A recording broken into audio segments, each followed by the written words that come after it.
The ജേർണലിസ്റ്റിലേക്ക്.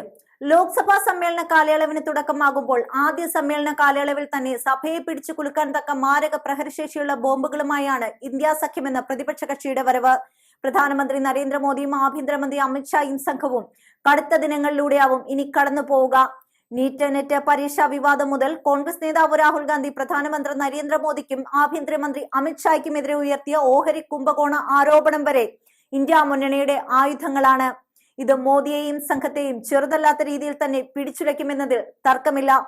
ഒറ്റയ്ക്ക് ഭരിക്കാൻ കഴിയാതെ ഘടകകക്ഷികളുടെ തണലിൽ മൂന്നാം ഊഴം തേടിയ മോഡിക്കും സഖ്യത്തിനുമെതിരെ ആദ്യഘട്ടത്തിൽ തന്നെ രാഹുൽ ഗാന്ധിയും സംഘവും തുറന്ന പോരിന് തുടക്കമിട്ടിരുന്നു. തിരഞ്ഞെടുപ്പ് ഫലം പുറത്തു വന്നത് മുതൽ സർക്കാർ രൂപീകരിക്കുന്ന ഘട്ടം വരെയും ജീവനും മരണത്തിനുമിടയിൽ നൂൽപാലത്തിൽ എന്നവണ്ണം കടന്നുപോയിട്ടാണ് മൂന്നാം വട്ടം അധികാരത്തിലേറാൻ മോദിക്ക് കഴിഞ്ഞത്.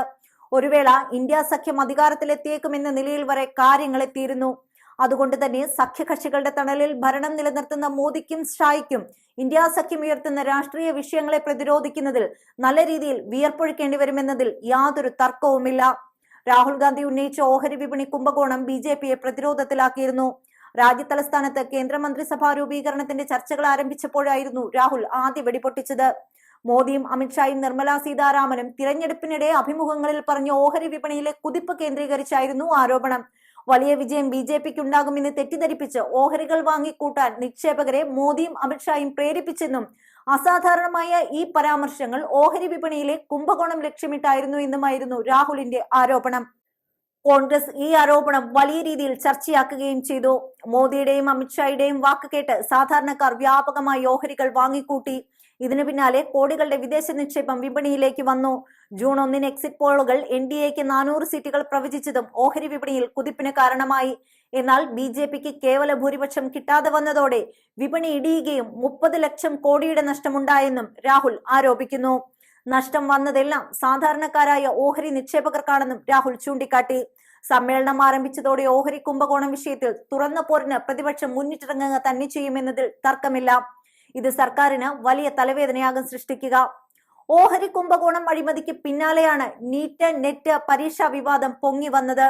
നീറ്റ് നെറ്റ് പരീക്ഷാ തട്ടിപ്പ് രാജ്യമാകെ വലിയ വിദ്യാർത്ഥി പ്രക്ഷോഭങ്ങളിലേക്ക് നയിക്കുകയും രാഹുൽ ഗാന്ധി അടക്കമുള്ള പ്രതിപക്ഷ നേതാക്കൾ വിഷയമുയർത്തിക്കാട്ടി രംഗത്ത് വരികയും ചെയ്തതോടെ ബി.ജെ.പി വെട്ടിലായി. സമരങ്ങളെ പുറംകാലിനടിച്ച് ശീലമുള്ള ബി.ജെ.പിക്ക് ഇക്കുറി അത്തരം കണ്ടില്ലെന്ന വെക്കലുകൾക്കിടമില്ലായിരുന്നു. ഇത്തവണ ആരോപണം ഉയർന്ന സമയത്ത് തന്നെ നടപടികളുമായി അവർ രംഗത്തെത്തി.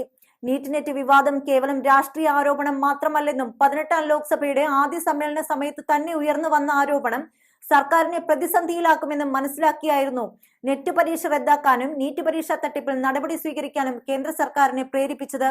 24 ലക്ഷത്തോളം വിദ്യാർത്ഥികളാണ് രാജ്യമൊട്ടാകെ നീറ്റ് പരീക്ഷ എഴുതിയത്. ജൂൺ 4 പരീക്ഷാഫലം പുറത്തു വന്നതിന് പിന്നാലെ വലിയ സമരങ്ങളാണ് രാജ്യതലസ്ഥാനത്ത് അരങ്ങേറിയത്. പിന്നാലെ നീറ്റ് പരീക്ഷ റദ്ദാക്കണമെന്നാവശ്യപ്പെട്ട് സുപ്രീം കോടതിയിൽ ഹർജിയെത്തി. രൂക്ഷ വിമർശനമാണ് കോടതി NDAക്കും കേന്ദ്ര സർക്കാരിനുമെതിരെ ഉന്നയിച്ചത്. പരീക്ഷയുടെ പവിത്രതയെ ബാധിച്ചിരിക്കുന്ന വിഷയത്തിൽ ഉത്തരങ്ങൾ ആവശ്യമാണെന്ന് കോടതി വ്യക്തമാക്കി. ഗ്രേസ് മാർക്ക് ലഭിച്ച 1563 വിദ്യാർത്ഥികളുടെ സ്കോർ കാർഡ് റദ്ദാക്കാൻ കോടതി അനുമതി നൽകി. ഇതോടെ നീറ്റ് പരീക്ഷയിൽ ക്രമക്കേട് നടന്നെന്ന് സംബന്ധിച്ച് കേന്ദ്ര വിദ്യാഭ്യാസ മന്ത്രി ധർമ്മേന്ദ്ര പ്രധാൻ രംഗത്ത് വന്നു. ചോദ്യപേപ്പർ ചോർച്ചയുടെ ഞെട്ടിക്കുന്ന വിവരങ്ങൾ ഓരോന്നായി പുറത്തു വന്നു. ഇതിനൊപ്പം UGC നെറ്റ് പരീക്ഷാ തിരിമറി ആരോപണം പുറത്തു വന്നതോടെ കേന്ദ്രം മുൾമുനയിലായി. ഈ വിഷയം പാർലമെന്റിന്റെ വരും ദിവസങ്ങളെ പ്രക്ഷുബ്ധമാക്കുമെന്നതിൽ തർക്കമില്ല. ഏറെക്കുറെ സമാനമായ രീതിയിൽ നെറ്റ് ചോദ്യപേപ്പർ ചോർച്ചയും പാർലമെന്റിൽ ചർച്ചയാകും. പരീക്ഷ നടക്കുന്നതിന് 48 മണിക്കൂർ മുമ്പ് പരീക്ഷാ പേപ്പർ ചോർന്നെന്നും 6 ലക്ഷം രൂപയ്ക്ക് ഡാർക്ക് വെബിലും സമൂഹ മാധ്യമങ്ങളിലും പരീക്ഷാ പേപ്പർ വിറ്റുമെന്നുമാണ് CBIയുടെ കണ്ടെത്തൽ.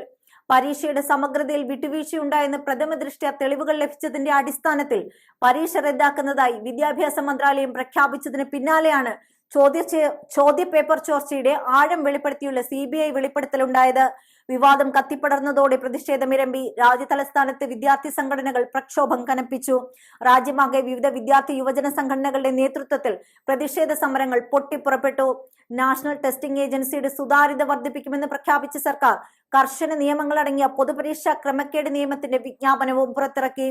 2024 ഫെബ്രുവരിയിൽ പാസാക്കിയ നിയമം വെള്ളിയാഴ്ച മുതൽ പ്രാബല്യത്തിൽ വന്നതായി സർക്കാർ അറിയിച്ചു. ഈ വിഷയത്തിലും സർക്കാർ സമ്മർദ്ദത്തിലാകുമെന്നുറപ്പാണ്. കാരണം Congress, RJD, SP, CPM, CPI, Trinamool Congress, Shiv Sena, Uddhav Thackeray പക്ഷം, DMK, NCP, ശരത് പവാർ പക്ഷം എന്നിവരും ചോദ്യപേപ്പർ ചോർച്ച പ്രധാന വിഷയമായി ഉയർത്തുന്നുണ്ട്. അങ്ങനെ നോക്കുമ്പോൾ ഇന്ത്യ സഖ്യത്തിലെ പാർട്ടികൾക്ക് ഒരുമിച്ച് നിൽക്കാൻ ഒരു പൊതുവിഷയം ആദ്യ സമ്മേളന സമയത്ത് തന്നെ ലഭിച്ചിട്ടുണ്ട്. ഇത് സർക്കാരിനെ വലയ്ക്കുമെന്നതിൽ തർക്കമില്ല. മറ്റൊരു പ്രധാന വിഷയം പ്രോട്ടീൻ സ്പീക്കർ നിയമന വിവാദമാണ്. ഇത് കോൺഗ്രസ് ആണ് പ്രധാനമായും ഉയർത്തുന്നതെങ്കിലും സഖ്യത്തിലെ പ്രധാന കക്ഷികളായ DMKയും തൃണമൂൽ കോൺഗ്രസും വിഷയത്തിൽ കോൺഗ്രസിനൊപ്പം തന്നെയുണ്ട്. 8 തവണ MP ആയ കൊടിക്കുന്നിൽ സുരേഷിനെ പ്രോട്ടീൻ സ്പീക്കർ ആക്കുമെന്നായിരുന്നു കരുതിയിരുന്നത്. എന്നാൽ 7 തവണ MP ആയ ഭർതൃഹരിയെ പ്രോട്ടീൻ സ്പീക്കറായി നിയമിച്ച് രാഷ്ട്രപതി ദ്രൗപദി മുർമു ഉത്തരവിറക്കുകയായിരുന്നു. പ്രോട്ടീൻ സ്പീക്കറെ സഹായിക്കാനുള്ള പാനലിലേക്ക് കൊടിക്കുന്നിൽ സുരേഷിനെയും മറ്റ് 2 പ്രതിപക്ഷ MPമാരെയും തിരഞ്ഞെടുക്കുകയും ചെയ്തു. ഇതിനെ എതിർത്ത് രംഗത്തെത്തിയ കോൺഗ്രസ് കൊടിക്കുന്നിൽ സുരേഷ് ഈ പാനലിൽ അംഗമാകില്ലെന്ന് അറിയിച്ചു. DMK തൃണമൂൽ കോൺഗ്രസ് MPമാരാണ് പാനലിലെ മറ്റ് 2 അംഗങ്ങൾ. ഇരുവരും സ്ഥാനമേറ്റെടുക്കില്ലെന്ന് വ്യക്തമാക്കിയിട്ടുണ്ട്. പ്രോട്ടീൻ സ്പീക്കറെ തിരഞ്ഞെടുക്കുന്ന രീതി അട്ടിമറിച്ച് സർക്കാരിന്റെ നീക്കത്തെ അംഗീകരിക്കാനാവില്ലെന്ന് വ്യക്തമാക്കിയാണ് ഇന്ത്യ സഖ്യം പാനലിൽ നിന്ന് വിട്ടുനിൽക്കാൻ തീരുമാനിച്ചത്. പാർലമെന്റിൽ മുൻപെങ്ങുമില്ലാത്ത വിധത്തിലുള്ള ഒത്തൊരുമയോടെ പ്രതിപക്ഷ കക്ഷികൾ ഒരുമിച്ച് നിൽക്കുമ്പോൾ ഇക്കുറി മോദിക്ക് കാര്യങ്ങൾ എളുപ്പമാവില്ല. സഭയോടും പ്രതിപക്ഷത്തോടും ജനങ്ങളോടും പലതിനും ഉത്തരം പറയേണ്ടി വരുമെന്ന് മാത്രമല്ല, സഖ്യകക്ഷികളുടെ താല്പര്യങ്ങൾ കൂടി സംരക്ഷിച്ച് മാത്രമേ ഒരു മുന്നോട്ട് പോക്ക് മോദിക്കും സംഘത്തിനും ഇനി സാധ്യമാവൂ. ആയതുകൊണ്ട് തന്നെ NDA MPമാരുടെ യോഗത്തിൽ ഭരണഘടന തൊട്ടുവണങ്ങിയ മോദി ഇനി അതേ ഭരണഘടന കയ്യിലുയർത്തി പാർലമെന്റിൽ ജനങ്ങൾക്ക് വേണ്ടിയും രാജ്യത്തിനു വേണ്ടിയും പോരാടുന്ന ഇന്ത്യ സഖ്യത്തിനും മറുപടി നൽകിയേ മതിയാവൂ. മൻ കി ബാത്ത് അല്ല, ഇനി ജൻ കി ബാത്ത് ആണ് പാർലമെന്റിൽ അരങ്ങേറുക. പ്രതിപക്ഷം തേച്ചു മിനുക്കി ആവനാഴിയിൽ കരുതി വെച്ചിരിക്കുന്ന ആയുധങ്ങൾ എന്തൊക്കെയാണെന്ന് ഇനി കണ്ടു തന്നെ അറിയണം. അതെന്ത് തന്നെയായിരുന്നാലും രാജ്യത്തെ സാധാരണക്കാരായ ജനങ്ങൾക്ക് പ്രതീക്ഷ പകരുന്ന ഒന്നായിരിക്കുമെന്നതിൽ തർക്കമില്ല.